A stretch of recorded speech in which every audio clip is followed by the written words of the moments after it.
Hello guys, welcome back to my law and judiciary channel. दोस्तों, आज हम लोग डिस्कस करने वाले हैं कंटिजेंट कॉन्ट्रैक्ट। तो दोस्तों, कंटिजेंट कॉन्ट्रैक्ट क्या होता है, ये सेक्शन 31 कहता है। 31 से लेके 36 ये 6 इम्पोर्टेंट पॉइंट्स है जो कंटिजेंट कॉन्ट्रैक्ट में। सपोज ये 5 मार्क के लिए क्वेश्चन आता है तो आपको 6 पॉइंट इम्पोर्टेंट है, आपको सारे कवर करने होंगे। तो सेक्शन 31 कहता है of Indian contract act 1872 defines the terms contingent contract as follows. तो कंटीजेंट कॉन्ट्रैक्ट का मीनिंग क्या होता है ये हम लोग इस लेक्चर में देखेंगे। A contingent contract is a contract to do or not to do something, कुछ करने के लिए या कुछ ना करने के लिए something. If some event collateral मतलब secondary to such contract does or does not happen.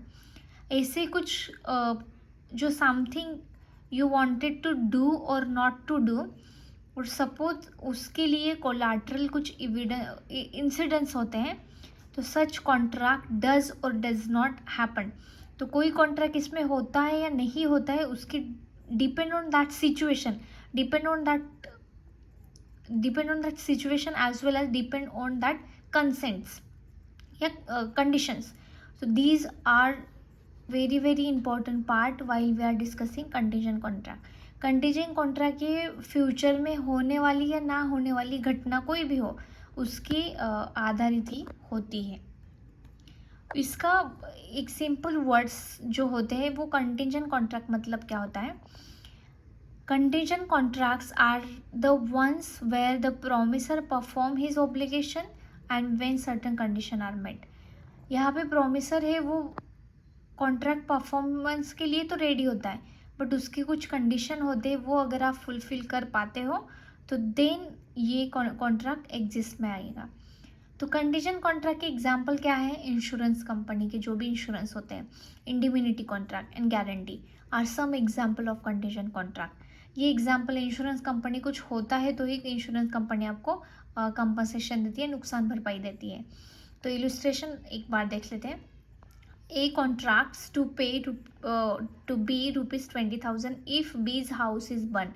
This is a contingent contract। यहाँ पे contingent contract है, मैं तो 20,000 रुपये आपको दूंगा, बट कब, जब B का घर जलेगा तब। तो यहाँ पे घर जलने से या ना जलने से ये कॉन्ट्रैक्ट डिपेंड हो। अगर जल गया तो यहाँ पे वो 20,000 देंगे, अगर नहीं जला तो यहाँ पे कोई भी कॉन्ट्रैक्ट का एग्जीक्यूशन नहीं होगा। Enforcement of contracts contingent on an event happening. यहाँ पे सेक्शन 32 कहता है अगर ऐसे कुछ इंसिडेंट्स यहाँ पे हैपन होता है तो ही ये contract come into ex force में आ जाएगा।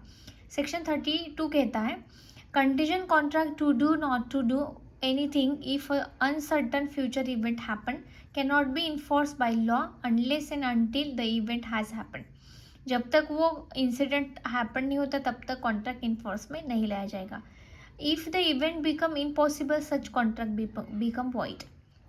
अगर वो जो कंडीशन है वो अप्लाई, जो बात यहाँ पे रखी गई है, ये अनसर्टन फ्यूचर इवेंट्स अगर यहाँ पे हैपनिंग नहीं होते तो ये कॉन्ट्रैक्ट वॉइड हो जाएगा। Suppose Mohan contract to pay Ram a sum of money when Ram marriage Gita.